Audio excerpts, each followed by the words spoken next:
Hey, Gramps. Gramps. Gramps, I'm looking for a Christmas movie. I've been searching for the past 30 minutes. I haven't found any. I'm just trying to get into the spirit.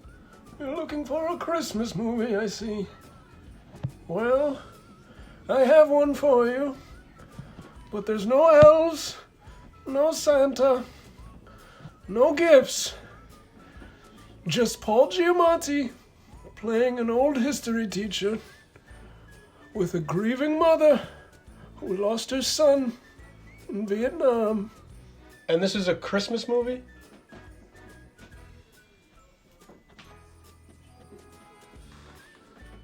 You're goddamn right it is. The Holdovers. What'd you think?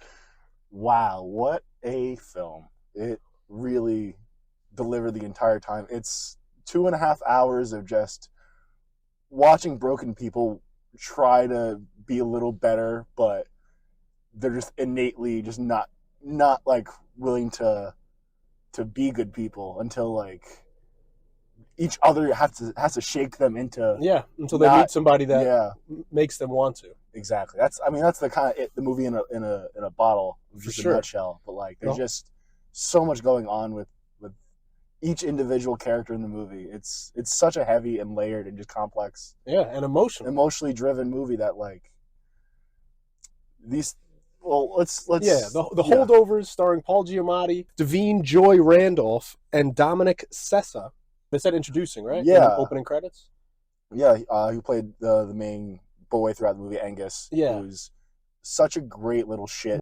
Let's explain the plot a little bit. Yeah. Okay. So it's a school, a high school, a boarding school, basically, and the movie's about the people that are staying over during Christmas break who don't have a place to go home.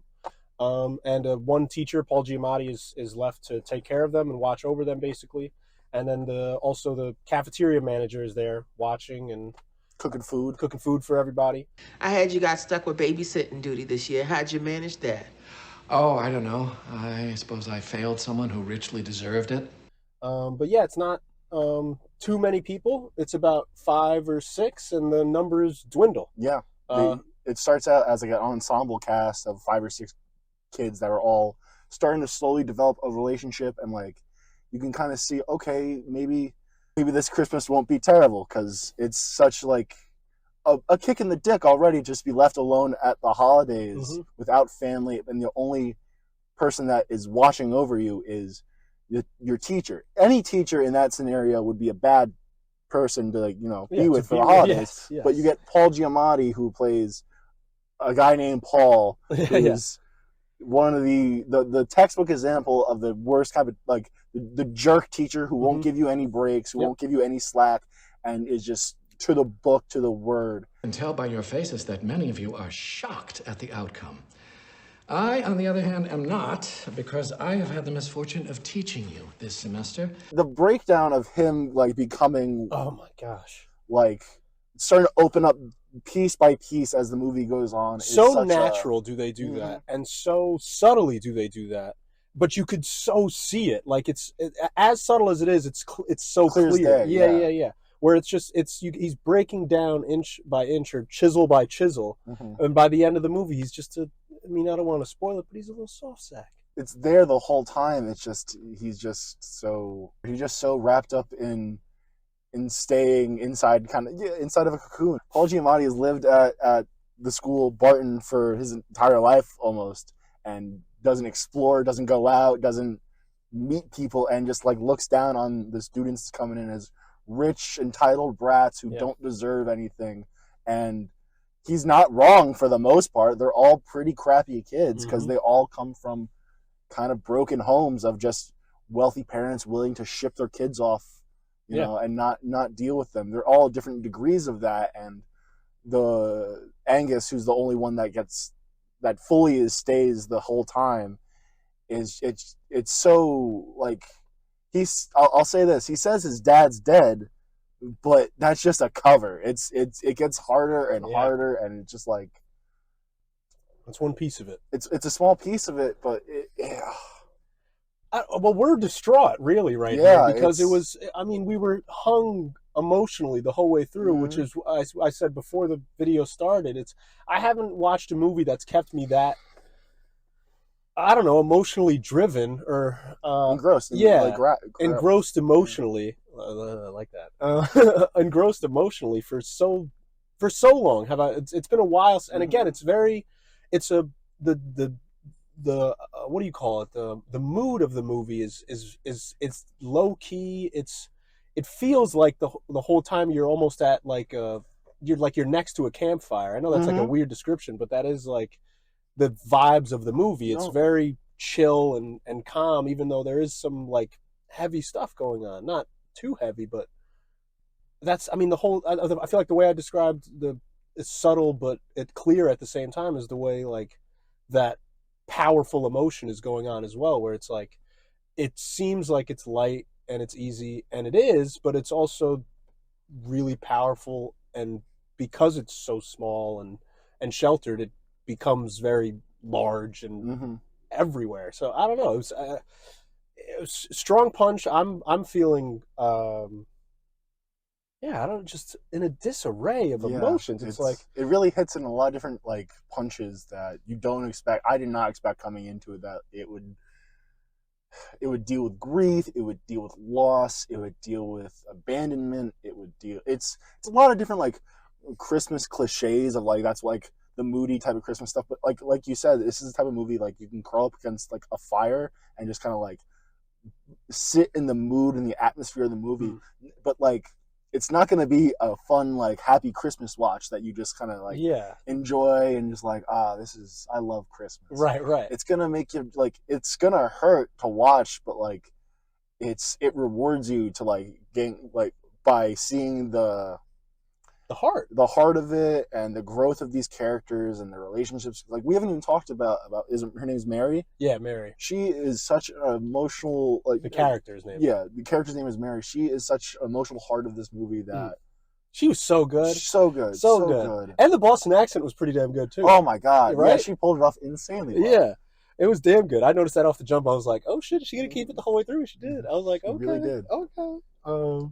But yeah, damn. I mean, Paul Giamatti also was so good. Like every movement he did. There was a couple moments where again, like it was no dialogue, it was nothing. It was just like him walking or him laughing or the camera showing his face. Him just rolling his eyes. Yeah. And like, it was great. Yeah. I mean, the Oscar. I could see an Oscar nomination. I could definitely see. I think this might get a good amount of nominations for the whole thing. I don't know.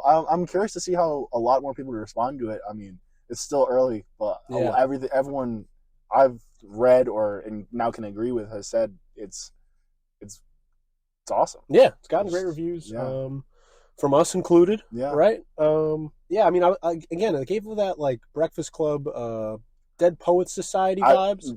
I actually was reminded. I was thinking about a movie earlier today. Do you know the movie For Honors? For Honor. It's a movie starring Joe Pesci as a homeless guy who like. I saw this in English class. I think. I think somebody put this on in high school. I saw it in Italian class. Oh, okay, nice. But it's the same kind of vibe where it's like Christmassy winter, like kind of downtrodden, like but like with a light at the end of the tunnel per se. But like the light here is. It's there, but it's still like the reality sucks of like life keeps going on. It would be like there was a certain moment where like I wish the movie ended and it faded to black, but I was like they still have to deal with the circumstances that are left here. I wish we can just like right when the new year happens, I'll say that. Right when the new year happens, then like there's a good moment where I feel like okay, I feel like happy right now. And they did fade to black. Yeah, they fade to black. And they're like, wait, back reality. To school. Yeah. It's like, oh, right. Yeah. It just added a tinge of gray to everything that, like, walking out of the theater made it feel like, not incomplete, but just like, it left you with a sense of like, these characters are going to continue with the shit they have going on with their lives. Yeah. And but they're coming out better at people and more able to it definitely deal with those things. I think it was a hopeful ending. Yeah, for sure. Absolutely. So this was this was your first movie, mine too, I believe, but directed by Alexander Payne. Yeah. Yes.